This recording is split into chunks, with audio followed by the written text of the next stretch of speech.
Welcome to the Powerlifting and Power Ballads podcast, where we bring you a weekly dose of powerlifting news, tips, and training advice with a touch of 80s rock ballads. This podcast is presented by Team Roar Powerlifting, your source of the most comprehensive coaching and meet day preparation.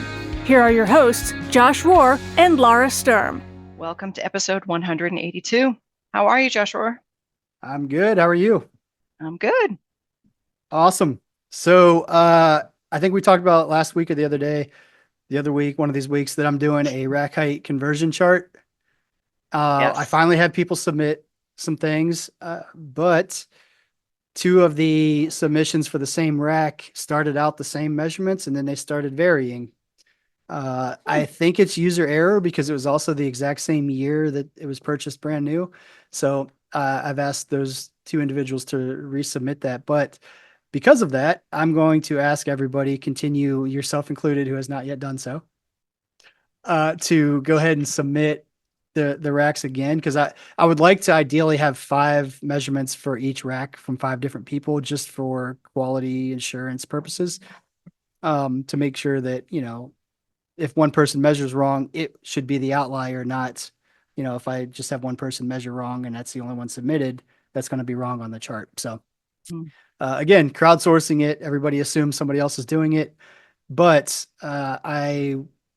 based on that little discrepancy in there, I would like to have multiple people submit the same racks. So basically what I'm saying is, if you have access to a rack, I'm assuming you are going to submit it. So every single person listening, submit your rack heights, please. Please. Oh, I like that. Okay. Okay. Now that you're begging, okay. Yeah. I'll get Dan Sturm. Wow. Dan Sturm right on it. Perfect. Thanks, Dan Sturm. So we had this just popped up on the drug test database, so it's an interesting curveball here. There's a lifter that was in the top 10 on the leaderboard, a pro lifter, failed an out of meet drug test. And I'm only announcing all this information because it is public. I'm not throwing anybody under the bus. Gerald Green Jr. failed an OMT on February 6th of 2024 and was provisionally suspended while the processing was going on. But then also, according to the drug test database, competed at regionals anyway, while they knew they were provisionally suspended. So they are now listed. Gerald Green is now listed as a lifetime suspension because that was his second infraction. So basically it's, your second failure is a lifetime suspension. So Gerald Green is now suspended and indefinitely and that basically means that the leaderboard is going to change. So in the male Raw Masters, Gerald Green was number 6. He is going to be removed from that list, which means Dwayne Madiri will move up to number 6 from number 7. And that also means Ann Wynn will move into the top 10 from number 11. So as of right now, Ann Wynn, you are number 10, which means pending the results of Raw Nationals, you're currently secured a spot in the finals. But again, after Raw Nationals, it's probably going to change quite a bit. So we'll have to see how that goes. So it takes that long for things to get through. I mean, this is August, and so I can only speculate that, because the lifter can request that their B sample be tested, as their way of like doing due diligence to protest it, I guess. So I can only assume, because this is not published. Okay. My assumption is that they asked for the B sample to be tested, which again takes time, and there may have been legal challenges to it. I do not know, but that was an OMT WADA test, so it was the most thorough test that there is, and he failed. So yeah, so it took a while to process, is my only assumption, but yeah, that's where it stands. It's disappointing, I will say, that we see these lifters fail, but again, that's why we have drug testing. Yeah, right. And that's why we also do drug testing, I should say. Not when we have it, but why we do it. Two different things. Pew, huh? pew, Funny. Shots fired. Well, there was something recently with the Olympic celebrations and all that, where they went back and they took away some gold medals from some lifters that were, from Russia and all that scandal stuff that happened quite some time. And when they took They did that for those, this recent, you talking about well, this Olympics or previously? I think they had done that previously, but what they did at this Olympics was to award those people that missed out on medaling those medals that they should have gotten like 12 years ago. And man, that just sucks, right? Like there was a guy that part of the story was he didn't medal, so he kind of just went home, stopped competing, and got a desk job. But Like then after the fact, he got a medal. yep, Oh man. yeah. So I mean, when stuff like this happens and it's delayed, it changes people's lives. Yeah. I mean, it can anyway. Right. Um, so Well, I mean, that's that's just that's years after the fact. That's yeah, crazy. dozen years after the fact. I mean, there was not all of them were that far out, but that was just like, wow, that sucks. Yeah, but better late than never, I guess. But yeah, think about the missed Right. opportunities. Like you didn't get to stand on the podium at the award ceremony. You didn't get to celebrate having a medal at home with your friends and family.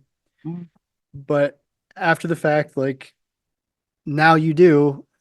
But yeah, it definitely takes some that's why I hate people that cheat so much because that robbed the rightful winner of that medal all of that experience. yeah, And it's a shame. yeah, big time.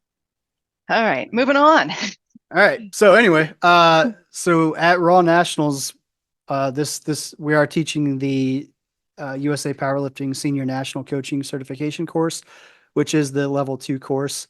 Paulie Steinman and myself are teaching it. This only happens once a year, and the deadline to register for it is August 15th, which is in 2 days. Well, which is tomorrow, the Thursday, tomorrow, Thursday. So, if you're interested in taking that course, you have to have been a club certified club coach for at least a year and have handled a lifter at least a regional meet or higher. Some of the topics that we cover, and I guess the format of it is quite a bit different than the club course. So we basically it's more of a roundtable type discussion slash teaching. So like go into programming, we do a real deep dive. We create like hypothetical intake forms of made up clients and divide everybody up into small groups and actually ask you to write like an 8-week training program, just broad strokes, and discuss your strategy, your exercise selection, why you chose those things. We do that as a group so we can kind of like learn, critique, compare different strategies, and see how people would approach the same scenario differently. We also get into advanced meet day strategy. So we actually run multiple simulations where we'll have lifting casts going, and we just from a straight number standpoint, we say that we're going to coach lifter A, and we just kind of go through it attempt at a time, and we'll just announce like, okay, lifter C's second attempt deadlift was easy. They probably have 10 kilos left, and just kind of paint the picture of what's going on. And then when changes start happening, we do it in real time and we have the lifters practice, what does this mean that this lifter just made a change? Does it affect us? Does it not affect us? Do we need to change to meet our goals of, XYZ, whatever it is? So we start throwing all this information at everybody in real time. And at first, everybody's overwhelmed and doesn't know what to do. So then we start breaking it down, pausing time, stopping the meet, and talking it through so that everybody can get a better understanding of how it works and what's actually going on. Mm, So it's really useful. I think this is one of the things that most people say they get the most out of this course is understanding the high level strategy in terms of attempt selection. mm, We also get into equipped lifting. Part of the course, you have to learn how to wrap knees, and everybody has to wrap knees. Everybody then, when they practice on their partner, will have to wrap me for critiquing. So I get wrapped by everybody in the course. It's great. Um, ooh, but we also learn how to adjust equipment, why somebody might choose this style bench shirt versus another, things like that.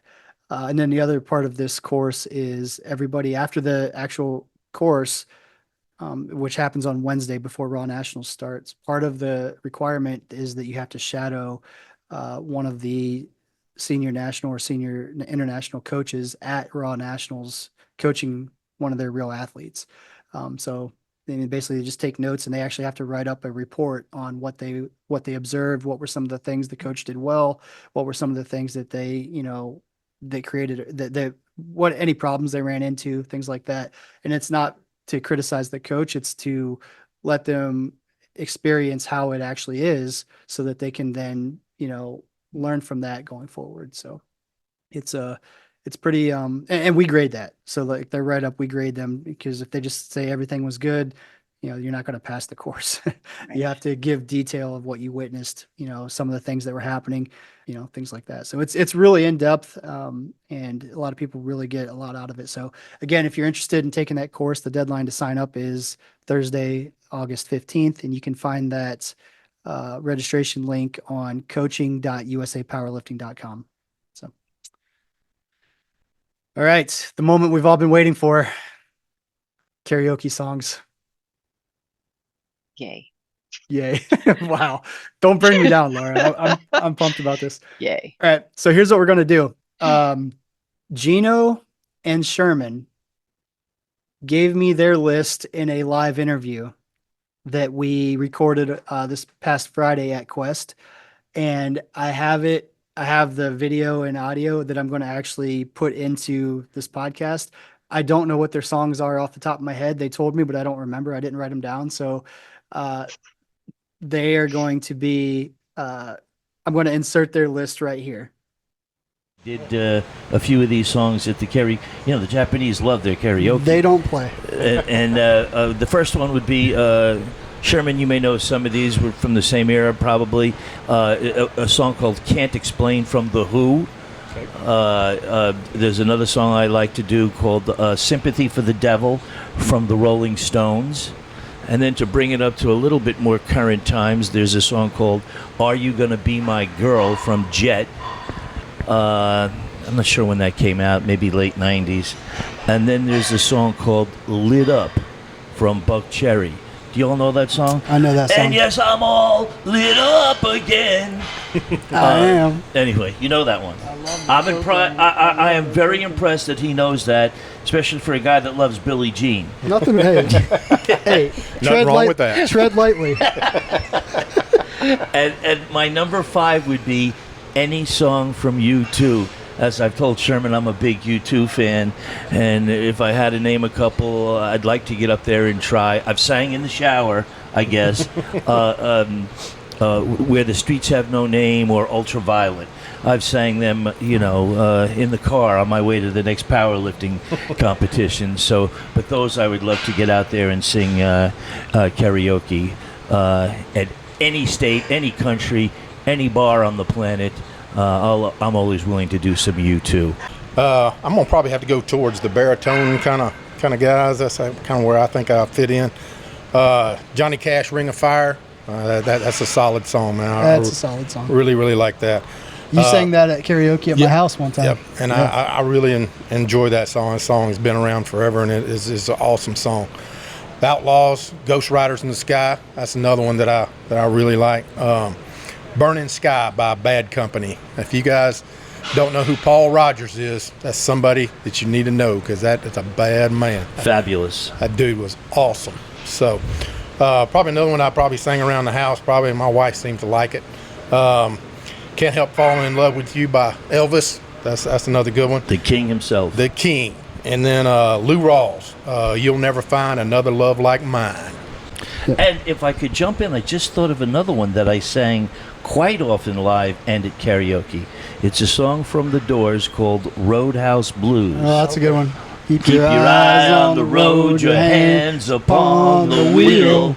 And I also used to do "L.A. Woman" too. L.A. Woman. Been in the town about an hour ago. Yeah. Look around, see where the wind blows. How about Touch Me. I've sang Touch Me too in karaoke. Come on, come on, come on, come on, now Touch me, baby. Can't you see I am not afraid? What was that promise that you made? Uh-oh, they're going to say don't quit your day job, aren't they? Okay, so that was Sherman and Geno's list. Now we're going to get into the other lists. Lara, if you want to start. So I guess let me also say this. Nobody else. So we know Sherman and Geno are in this. They're going to get a bye week in the tournament because they took the time to record it live with me. But we're going to label everybody a random color name to identify that list going forward. And once somebody's eliminated, then we will identify who the name is that goes with that color. So the next list here is the yellow list. Their number 5 song is You and Forever Me. And the singing status is they're willing to sing that song. It's a great love country song. The number 4 song is I'll Still Be Loving. And they sang this on a stage. And the reasoning is Missy and I. So like, this doesn't make any sense to me in context because I don't know who this person is yet. I hid the column name, so I don't know who anybody is. Number 3 song is What Might Have Been. They have sang this song in the shower, and it's a great country ballad. I like ballads. Number 2 song, I Just Can't Let Go. They've sang this song in the shower. The reasoning is incredible vocals. And their number 1 karaoke song is I Just Whispered Your Name. They've sang this song in the shower, and it reminds me of Missy and I in our early days. All right, so I don't know who this is and who Missy is. So anyway, that's the yellow list. So I'm just looking at Red's list and the number 5 song. Hey, we want some P asterisks and asterisk Y from 2 Live Crew. Oh, that's a great way to put that. So this person has sung that song in the for karaoke, and the reasoning behind the song is everyone loves it except the communists. It is wild 60-year-olds light up like they're on spring break again. You can quickly find out who the alpha males are in the crowd, and a few women you had no idea were lesbians get on the floor and start grinding. Really a crowd favorite. Wow. That's all right. That's the kind of explanation I've been looking for. I want details. Yeah, I would agree. That's amazing. All right. So number 4 from Red as well is Lovin', Touchin', Squeezin' by Journey. They'd be willing to sing the song for karaoke. Be careful what you're willing to do. Yeah. And the reasoning is grab your old ladies behind. Oh, grab your old ladies behind. Punctuation is important. Grab their butt during the song. Grab their butt during the song and see what happens. Thank me later. Okay. The next song is Crazy Sea, Low Green. I have sung the song for karaoke, and it has a good vibe. Oh, sorry, good vibes only. Number 2, their song is Proud to Be an American. I have sang this song in the shower. They said everyone loves it except communists. I mean, how do they know? Have they talked to some communists to say, do you love this song? I mean, how do you know? Communists might love it too. Who knows? That's two songs on this list that are not for communists. Yeah. The go-to, and their number 1 karaoke song, Dixieland Delight, Alabama. I would be willing to sing this song for karaoke, and their reasoning is it brings down the house. Everyone except communists like it. Everyone grabs the old lady and pulls them close. The old people love it. The young people change the words and stuff like F Bama and sing about doing it all night. And their additional comments say you might as well end the contest now. You will not find a better list. All right. So Wow. I just Shots realized fired. This.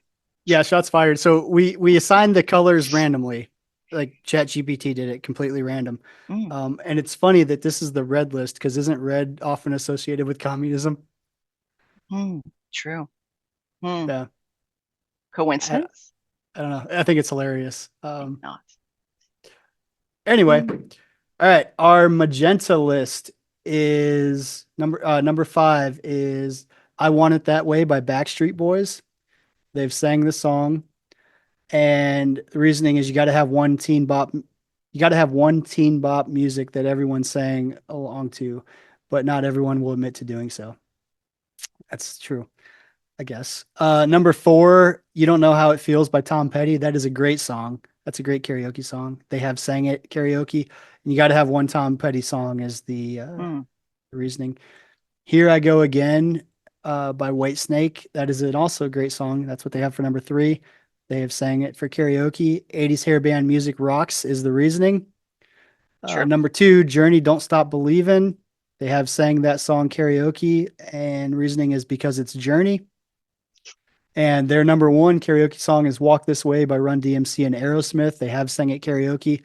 The reasoning is 2 great groups coming together that everyone can rock out to. And they had some additional comments there. They had their name has spoken - Pearl Jam. So the name has been redacted for voting purposes, but we'll reveal who that was later on. That was the magenta list. Pearl Jam. Yep. Okay.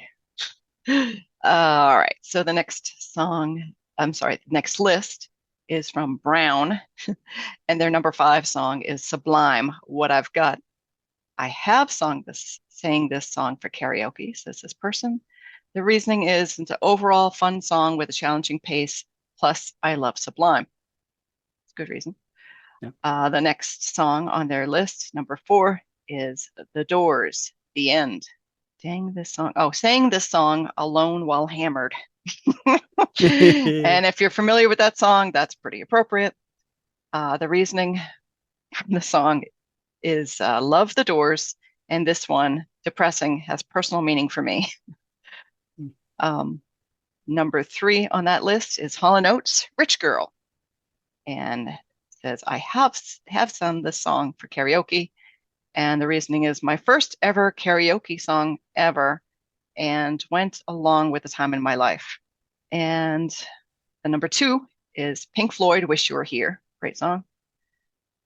I would be willing to sing the song for karaoke, the person says. And the reasoning is another great sing-along from a great band. Their number 1 song is Don McLean, American Pie. I have sang the song for karaoke. And their reasoning is the best song for a sing-along ever, and it gets the whole place singing. And additional comments says, most of these songs have a personal connection from a time in my life. Awesome. So that was our first, how many was that? 6? And we have 13 total. Why don't we stop there for today? Okay. I don't want to devalue somebody's list by it just being forgotten. So I'll get graphics together for these first 6, put them out there just so people can see them. And then next week we'll reveal the other ones, and then we'll start voting the following week. How's that sound? Sounds good to me. Awesome. Cool. Those are good lists so far. I really like, let's see, which one did I really like? The one about grabbing butts. Where was that one? Red. Yeah. The anti-communism list also likes grabbing butts. So cool. I like the reasonings on that one. Yeah, often. Yeah. Yes. I'm pretty, that might be my favorite so far, but I'm not sure. Yeah, but I Want It That Way by the Backstreet Boys, like that right there as their number 5 song kind of made me go, oh, yeah, that's throwing some shade, because yeah, it's not, Backstreet Boys aren't my jam or anything, but that song is really fun. Yeah, that's a good one. So I'm also going to try to list the status on the graphics too, like if they have sang it, if they would sing it, or sang in the shower, because I think those are important distinctions when voting too. I'll have to see little what I can icons. Do. Yeah. Okay. Something. All right. Yeah, and there's a great skit from the guy that's in Lonely Island with the Backstreet Boys. I can't remember the show that he's in, where there's a lineup on Backstreet Boys. There's a criminal lineup, and he asks each person to sing part of the song because somebody who was in the witness room said that this person sang that song. And it's just an amazing moment. I'll have to send you the link if you haven't seen that clip. I have not. Send it to me. Yes, it's amazing. All right. So, moving on. These are great lists. I can't wait to get to the voting. The prizes are still as announced before. Drawstring bag from Team Roar, a something hat from Executive Richardson. Arbitrika, Richardson hat, and then some jewelry from Ann Peden, lifting jewelry. So still pretty good prize. If anybody wants to donate to the prize pool, they're still welcome to. But that is what everybody's competing for the best karaoke list. That said, I've been driving my daughter to swim lessons every day for the last 3 weeks, and I have come up with some old man gripes about driving. So I have three. I have three that I wrote down, but we're just going to talk about one. We'll save some. So the first one is, you know what ILS is? No, I was looking at it going, imaginary lat syndrome, where people walk by with their arms real big. They think they're bigger than they are. ILS, Okay. that's what people say. Imaginary lat syndrome. Okay. ITS then? What? What's Yes. ITS then? So my driving comparison is comparable to imaginary lat syndrome for drivers. Oh, okay. Meaning so I've ran into this multiple times where somebody's driving this little Prius or whatever, and it's a 4-lane highway, and then there's a left turn lane. Instead of staying in the lines of the left turn lane, which is way wider than their little Prius, they drift out to the right into my lane to make a left turn. I've almost been hit twice by cars veering out of their turn lane. So I call it imaginary trailer syndrome, where these drivers think that they're pulling a trailer and have to swing wide to make the turn when they're driving a little tiny car. It's ridiculous, and there's no need. Maybe they drive a trailer the rest of the time. Yeah, but even if you do, there's no need. Like you could almost get two of those little cars in between the lines of some of these turn lanes, and they drift out of the. Oh, and it's not even like they're making a sharp turn. It's like turning onto the highway where it's like you still drive straight and just veer left. Like there's no, even with a semi truck would not need to veer right into the other lane. Like that's how big some of these are. I get it. Like if you're in a downtown city and like it's a sharp turn left or you're making a U-turn, you might have to swing wide. It was not even that. It was literally one of those left turn lanes that just veers left onto the highway, where there's like literally a semi trailer, truck and trailer would not need to veer out of that lane, and they would fit inside the lines. So that happened twice in the last 2 weeks to me. Wow. Yeah, didn't get hit, but literally, if I would have not hit my brakes, they would have veered into my line, my truck. So were you And I would have squashed them like a bug because I was in the exactly? truck. That's what I was thinking. I'm like, let them. Yeah, but it's Because very inconvenient. car wins. No, and having squashing somebody else's car would be very inconvenient just because you'd have to stop and all. Right. But as satisfying as it would be, right? yeah, and most likely your truck probably wouldn't be damaged whatsoever, and their car would be totaled. So really, Yeah, I don't know that I see a downside other than the inconvenience of it, and that somebody could get hurt. I guess. Right, yeah, there's that too. Right. Yeah. And I don't think you should rule out Prius drivers specifically because I drove a Prius for a while, and so did you. Yeah, I drive. So, that's what I guess that's my point. Don't judge. Like we don't drive like morons though.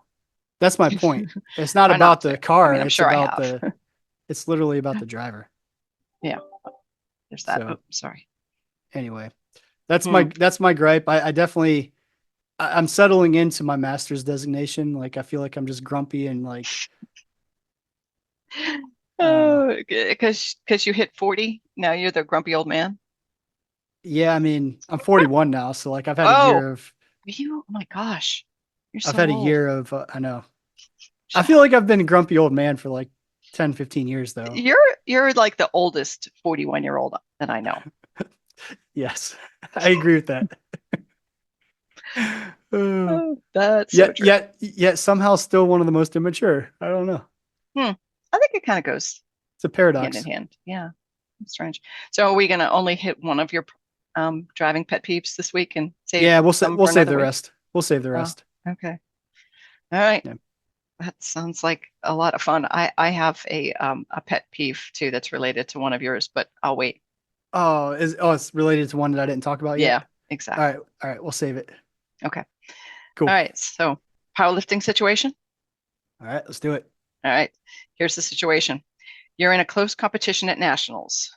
While waiting to do your third attempt deadlift, you overhear the coach of your competitor say that they're going to raise the third attempt by 5 kilos at the last second to make you pull more. After second attempts, you're in first via body weight, but you pull first. Does this change your strategy? Yeah, there's a lot of things going on here. Most of it is distraction. So if we're pulling first, so here's the thing. We're already in first place after seconds. So it's not like there's a specific number we have to do to move into first, which is actually a great spot to be in if you have to pull first, because that means we can put on exactly what we think we can do to make the other person have to beat us. So that should be the number regardless. If we're letting somebody else get into our head, and what I think this coach is trying to do, if they're doing this intentionally, talking where I can hear them, they're trying to make me put on more than I can do and miss. That way they only have to go up 2.5 kilos to beat us. Right. Which is smart on their part. You know, if they're doing this intentionally, they may just be not aware of their surroundings. And, you know, but here's the other thing. If they're, based on this scenario, I almost feel like this is very intentional on this other coach's part, because if it's not intentional in terms of trying to mess with our strategy, there's actually no merit to what they're doing because we pull first anyway. So if they change at the last minute, that doesn't affect what we do. Like it actually makes zero impact on our decision. So what they're saying to change at the last second is actually not the correct strategy if they're actually using it as their strategy. If they're using it to mess with us, that's the only reason it makes sense. Right. Because I'm not paying attention when I'm going out to do my lift. I deadlift first anyway. You can put on, anything you want. It doesn't matter. You pull after me. You're still going to pick the number correctly or not. So I don't care what you're doing. It's just a super big distraction. But where I think some people will go wrong is they'll hear that, oh, they're going to go up 5 kilos more. That means we need to go up 5 kilos more because we have body weight advantage. So I was planning to go to, 280 kilos, but if they're going to go up anyway, I need to go 285 to make sure that we stay ahead. That's just falling into the trap. And then there's a good chance you miss, because otherwise you would have had that as the attempt you were going to pull anyway, if Right. you're confident in it. And basically you're letting other people mess with you, even though it should have zero impact on what you do. So so does it change my strategy? No, I don't do. Actually, it does. Here's why. I'm going to make a last minute change also, to go up 5 kilos so that they think I fell into the trap. And then right as they're about to call bars loaded, I'm going to change it back to my original number, make them redo math at the last minute and go out and do it. That's a good answer. Yeah. Good So, and I'm gonna tell my lifter like, hey, nothing's going to change, but there's going to be some chaos at the platform. Just get ready to go, because I'm convinced the more I read this and think about the situation, the coach was very intentional about making sure that I heard it, because again, if that's actually their strategy, it literally makes zero sense because they pull last anyway. Nice. Yeah. Yeah, because it's mind games sometimes at the end. Yeah. So is that something that you teach in the advanced course? How It to play is. mind games? Not necessarily directly how to play mind games, but Strategy. we do talk about like some of the things coaches do to try to affect the outcome. And again, those are things the coach should do. I mean, this talking out loud thing, that's on the gray area of ethical, I guess, a little bit. But in terms of like making last minute changes and putting in false openers or whatever, things like that, we do talk about, and why that can be something you need to look for, but also how you could use that to your advantage if you are confident enough to do that. Mm. So we do discuss it. Okay. Good. Yep. All right. So we kind of have a new lifter tip. So we've been. So what we did, we have a new lifter tip community on our Instagram page where people can suggest things that they want us to talk about. And one of the suggestions was just bar path on squats. There's no context to what they're asking. So I think we'll talk about that and then figure out what our caption is going to be for our post to sum it up. But I think in general, your bar path. So when here's how I would I guess explain this. After you unrack it and you're standing there ready to squat, the bar should be over the middle of your foot. So what that means is you're not putting too much weight on your toes where the bar is slightly towards the toes, and you're not putting too much weight on the heels where the bar is more over the heels than middle of the foot. That's a very common mistake people make. People think that they're supposed to put 90% of the weight on their heels, and you even hear coaches all the time yelling, push with your heels, blah, blah, blah, but you really want the bar to be over the middle of your foot. And then as you squat, that bar needs to maintain that position over the middle of your foot the entirety of the squat. So what you see a lot of times when people start at the top with the bar back a little bit towards their heels, as they squat, they shift back to the center, but then momentum takes them forward. And a lot of times those are the lifters that you see get on your toes at the bottom. The ones that started with too much pressure on their heels. It seems backwards, but a lot of times that's what causes it, because you shift back to your balance point, but then momentum takes you forward onto your toes. So then you're all over the place. That's the people you see with the bar going forward and backwards as they squat. That's not what you want. So if we're giving you some drills to do on how to correct your bar path, there's a lot of things I use with people. I mean, one of them is, if they are, sitting back on their heels too much, you can pretend that there's a imaginary wall behind you and you're trying not to let your butt touch it. So you have to stay squatting in between. You can also do the same with the imaginary wall in front of you. If you're leaning too far forward, don't let your face hit the wall. Those are just little visual cues that you can use to help kind of recalibrate how you move. But ideally the bar should be going straight up and down the whole time. Yeah, I agree. There are some video tools you can use that will actually trace the bar path so you can see the bar path. I can't remember the name of it. Coach's something. Coach's Eye is one of them. Yeah, Coach's Eye. Thank you. And there's a free one that we were using too, and now I can't think of the name off the top of my head. I think Coach's Eye had a free one. Okay. So that one was a good one. And if you think about if the bar is moving forward and back and it's got a wiggly path as it's moving around, that's just energy leak. You're just not going to be very efficient if the bar is moving, forward and backwards during the bar path.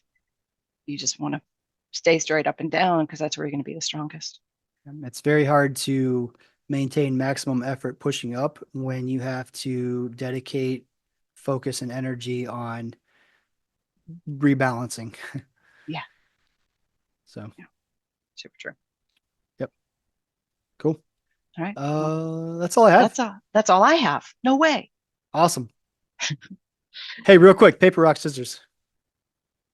1, 2, 3, shoot.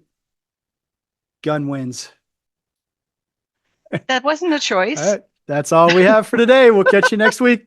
Later. Bye now. Thank you so much for listening. If you enjoyed today's episode of the Powerlifting and Power Ballads podcast, please remember to subscribe and share it with your friends.